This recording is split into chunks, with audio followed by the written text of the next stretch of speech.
Did you know DJ QUIK and EVERLAST from House of Pain had beef? Let's talk about it. The beef between DJ QUIK and EVERLAST is one of those under the radar but very real 1990s conflicts that reflected the street politics of the era. DJ QUIK had risen out of Compton in the early 90s with his debut QUIK is the Name, and quickly, no pun intended, became one of the West Coast's most respected producers and rappers.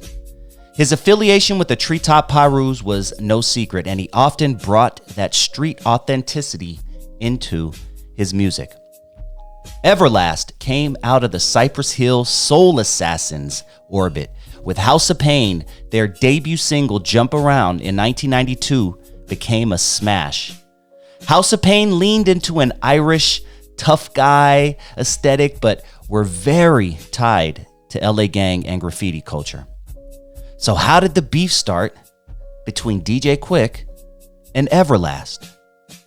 Around 1992-1993, DJ QUIK and EVERLAST tensions sparked from gang affiliations and respect issues in Los Angeles. House of Pain were white outsiders moving in a predominantly Black and Latino rap space, and some street-affiliated artists, including QUIK's circle, didn't respect EVERLAST's posture as a street rapper. The key flashpoint came when EVERLAST dissed QUIK in interviews and behind the scenes, questioning his authenticity and mocking his gang ties. In turn, QUIK felt EVERLAST was acting and disrespecting real LA politics. It escalated when QUIK called out EVERLAST on wax, most notably on his 1992 track, Way Too Funky, where QUIK dissed House of Pain indirectly, rapping about fake hard rocks and mocking their Irish gimmick. The diss wasn't named outright, but insiders at the time understood it was aimed at EVERLAST.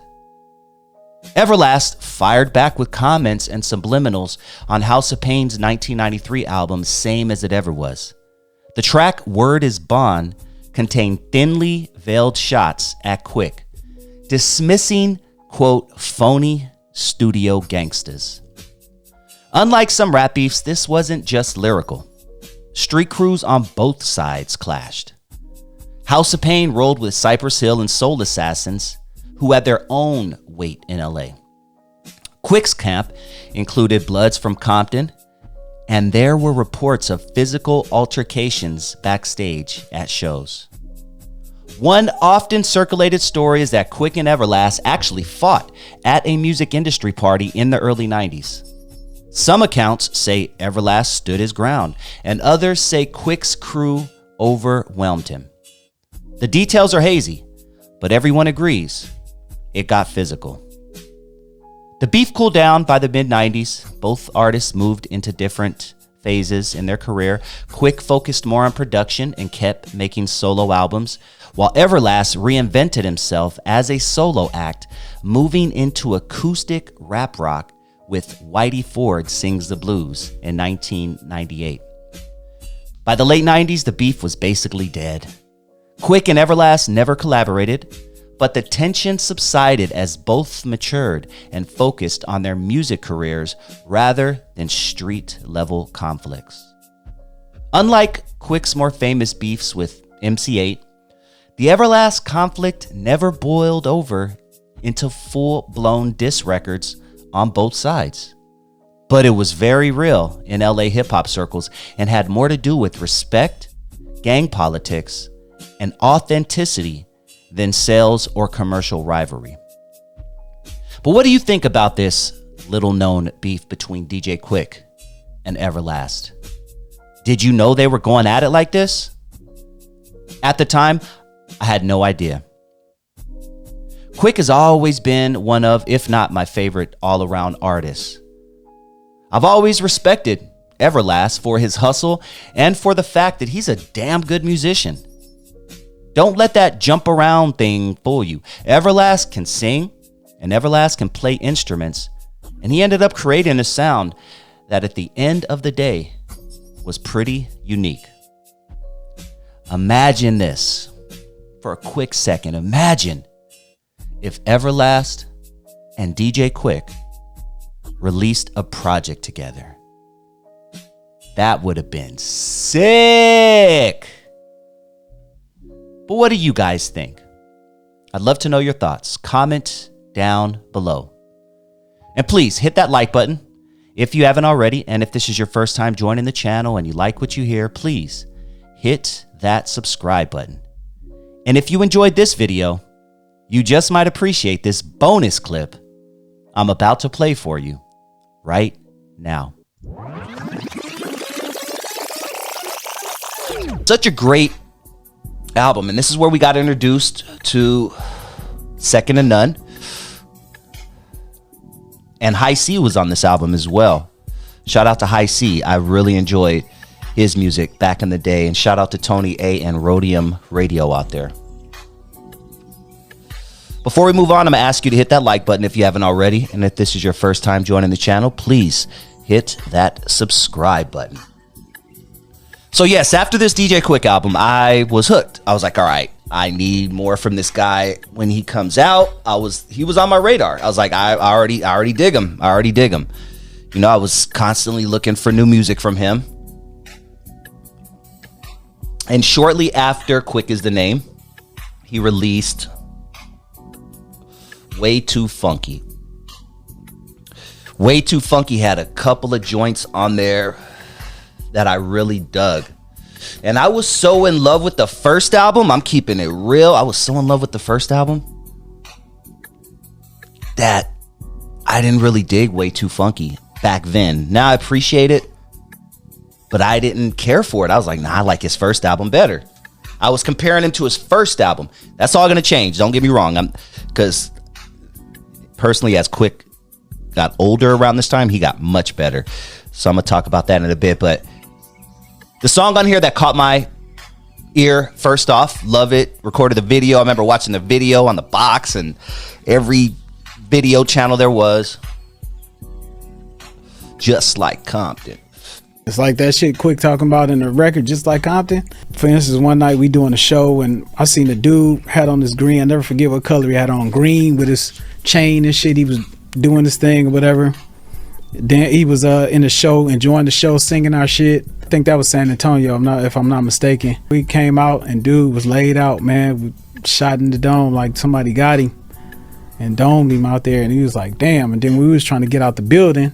Some motherfuckers started shooting at us. We had to throw the vest on QUIK. Now St. Louis, it's just like Compton. Now Denver, it's just like Compton. I don't know who did that, but I love that shit back in the day. But if you don't know, but Just Like Compton was a track where QUIK was going on tour. He was big. He was telling stories of him going on tour. And Compton was hot at that time. Hot meaning shit was going down. Gangs, all that stuff, right? So QUIK thinks that he's going to leave Compton, go on tour, leave all that behind. Meanwhile, St. Louis is just like Compton. Oakland is just like Compton. San Antonio, it's just like Compton. I don't think they know. They too crazy for their own good. They need to stop watching that Colors and Boys in the Hood. Too busy claiming 60s, trying to be raw, but never even seen the Shaw. He was calling out people who were claiming gangs from LA and other states, and they had never even seen the street that they're claiming. That was big back then, and I didn't truly understand that part of it.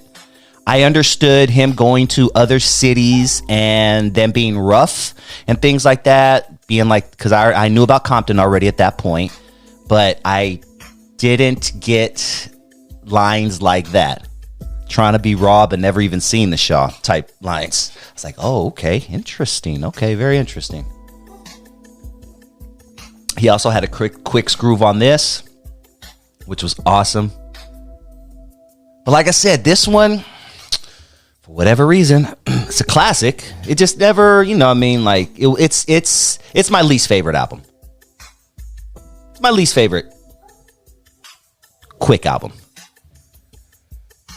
But But yeah, I'm in there, man. So we're talking 1992. I'm listening to DJ QUIK. This was around the birth of, not the birth, but this is the height. Let's say the height of, quote, gangster rap and G-Funk. So what QUIK did is he flipped it. He's doing P-Funk. Of course, a nod to Parliament Funkadelics, and possibly a nod to the gang that he represents, Pyrus. Possibly.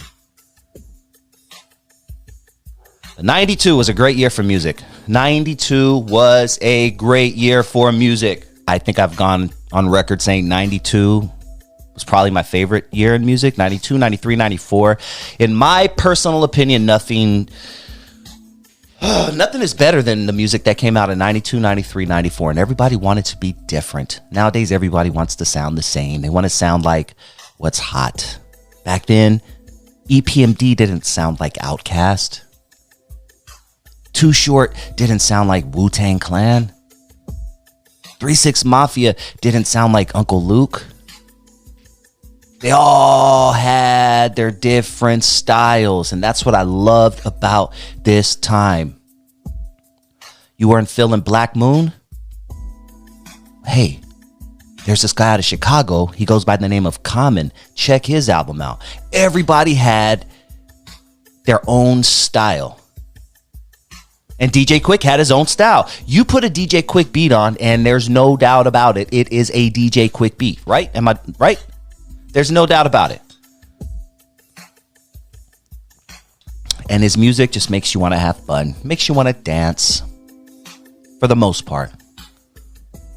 Which is important because right around this time, 92 was when we transitioned from the house party generation to the boys in the hood generation. And that went with music also. You guys remember the black fist and the crisscross colors and the cross colors and the dancing and the funky hairstyles and having fun at house parties. And then all of a sudden it's shoot 'em up, bang, bang. I'm a fucking Crip gang. Niggas ain't shit. So I'm trying, you know what I'm saying? Like, it was like, whoa, what just happened? And I didn't understand the transition because I was 13, 14. I was just loving the music that was coming in. You know, so I wasn't really, I didn't feel the transition. Looking back, oh, there's an obvious transition. And it's just, it's crazy how they or we allowed that to happen. That's all I'm going to say on that. I ain't going to get too political on this motherfucking show because tonight it's about music. But 92, 93, 94, great time. And it was the shoot 'em up, bang, bang, like I said. But QUIK, yeah, he was talking stuff, but he was also, you know, doing music. Come on, let's get down in my black Chevrolet. Come on, let's get down, let's get down. You know, you could play that shit at any party and anybody would dance to it. Black, Mexican, white, Asian. QUIK's music made you want to dance.